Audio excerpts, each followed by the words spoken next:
भानगढ़ राजस्थान का एक छोटा सा गांव अपने ऐतिहासिक किले और उससे जुड़ी डरावनी कहानियों के लिए जाना जाता है।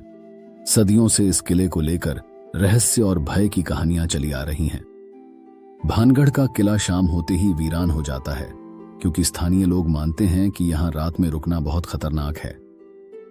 सदियों पहले भानगढ़ का किला रानी रत्नावती का निवास स्थान था।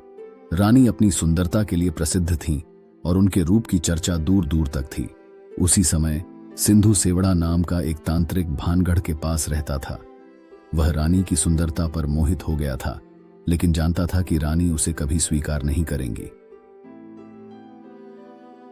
तांत्रिक ने रानी पर काला जादू करने की ठानी।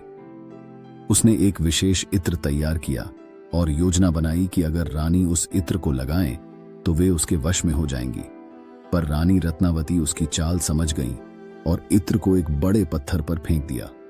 उस इत्र की जादुई शक्ति से वह पत्थर तांत्रिक की ओर लौट आया और उसे कुचल कर मार डाला। मरते समय तांत्रिक ने शाप दिया कि भानगढ़ पूरी तरह से तबाह हो जाएगा और वहां रहने वाले सभी लोग बर्बाद हो जाएंगे। कुछ समय बाद एक युद्ध हुआ जिसमें भानगढ़ पूरी तरह से नष्ट हो गया। किले में रहने वाले सभी लोग मारे गए।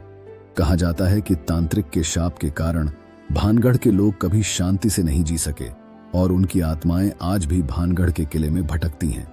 आज भी भारतीय पुरातत्व सर्वेक्षण विभाग ने भानगढ़ के किले में सूर्यास्त के बाद प्रवेश पर प्रतिबंध लगा रखा है।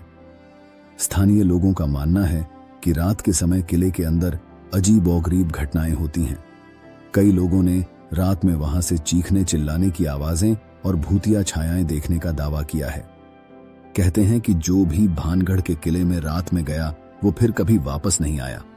वहां की वीरान गलियां और उजाड़ महल एक अजीब सन्नाटा और डरावनी ऊर्जा से भरे होते हैं।